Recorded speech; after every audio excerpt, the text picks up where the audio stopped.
Mercredi 8 mars 2023, TF1 Info révélait ce qu'il risque d'advenir des deux fils de Sophie Fantasy et Greg Inside, un couple de youtubeurs condamnés à 5 ans de prison ferme.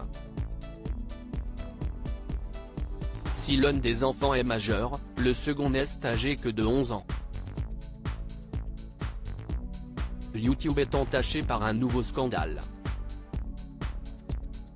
Samedi 4 mars 2023, Vanity Fair dévoilait une enquête sur la famille de Gaël Burleau et Grégory Tonnet, alias Sophie Fantasy et Greg Inside. Fort de son million d'abonnés sur la plateforme de vidéo, le couple jouissait d'une notoriété non négligeable. Pourtant, depuis le mois de décembre, la communauté du duo n'a plus été gratifiée du fameux Hello mes paillettes qui débute chaque vidéo. Et pour cause, les parents de cette famille de 4 enfants ont dû répondre d'accusations d'escroquerie devant un tribunal.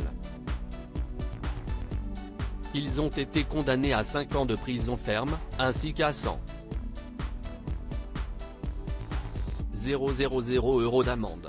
Vous savez ce que CIST, comme on dit, le mensonge prend l'ascenseur et la vérité prend l'escalier, expliquait-il à leurs abonnés dans une vidéo depuis rendue inaccessible.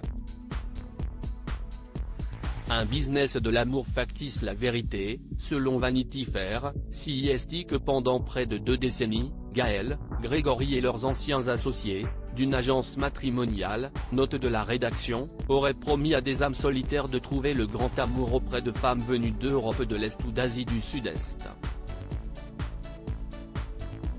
Or ils se seraient souvent contentés d'encaisser les cotisations des malheureux crédules, au point que le montant des sommes soutirées s'élèverait à 2 millions d'euros. Un préjudice qui aurait impacté 340 hommes en quête du grand amour. À en croire nos confrères, l'agence, appelée poétiquement Centre National de Recherche en Relations Humaines, appartenait à la famille de Grégory Tonnet depuis 1996. Lequel travaillait déjà pour l'entreprise familiale lorsque Gaël Burleau a postulé pour y être standardiste. Au fil des ans, l'entreprise rebaptisée Eurocalange en 2010 se targue d'avoir marié près de 10,000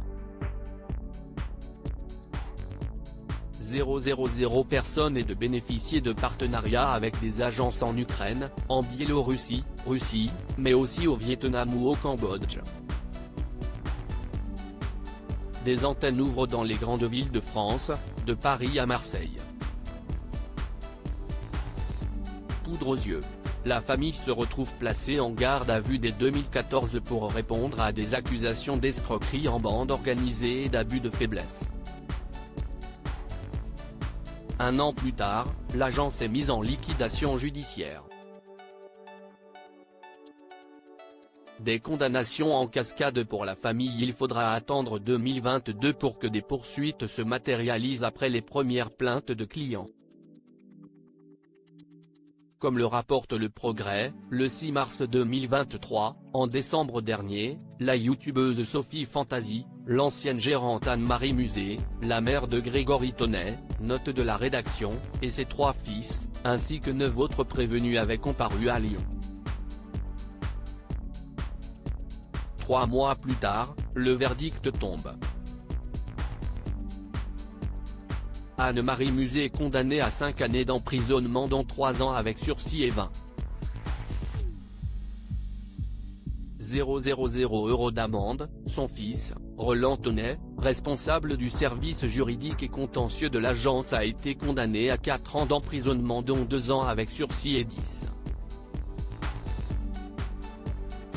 000 € d'amende. Son autre fils Pierre-Alexis Tonnet, cofondateur de l'agence, a été condamné à 3 années d'emprisonnement dont 18 mois avec sursis. Quant à Gaël Burleau et Grégory Tonnet, ils ont été condamnés chacun à 5 années d'emprisonnement, dont 18 mois avec sursis et 100 000 € d'amende. Une condamnation qui met à mal leur business sur YouTube, mais aussi le bien-être de leurs 2 enfants.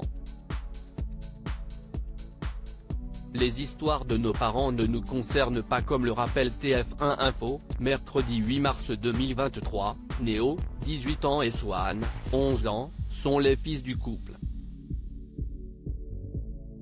À l'instar de leurs parents, ils ont une présence très forte sur la plateforme et cumulent plus de 6 millions d'abonnés. Leur chaîne, qui continue par ailleurs à être alimentée en contenu, s'adresse principalement à des enfants et à des adolescents et partage des tranches de vie, des vidéos de gaming, ainsi que des challenges d'internet. Dessus, ils ont également tenu à faire 2 vidéos pour donner de leurs nouvelles suite au scandale. Les histoires de nos parents ne nous concernent pas, même si je les soutiens à 100%, avait alors déclaré le jeune Néo à sa communauté. Le 18 février, les 2 garçons faisaient visiter à leurs abonnés leur nouvelle maison suite à un déménagement. Mais que va-t-il advenir d'eux maintenant que leurs parents ont été condamnés ?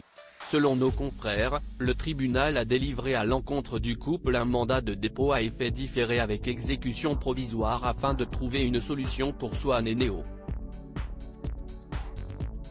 Cela signifie qu'ils ont un délai qui peut aller jusqu'à 4 mois maximum avant de se retrouver sous les barreaux.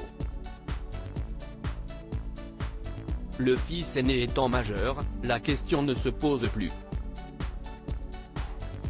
Mais pour ce qui est de Swan, le procureur devrait saisir le juge des enfants afin de décider d'un éventuel placement auprès d'un proche.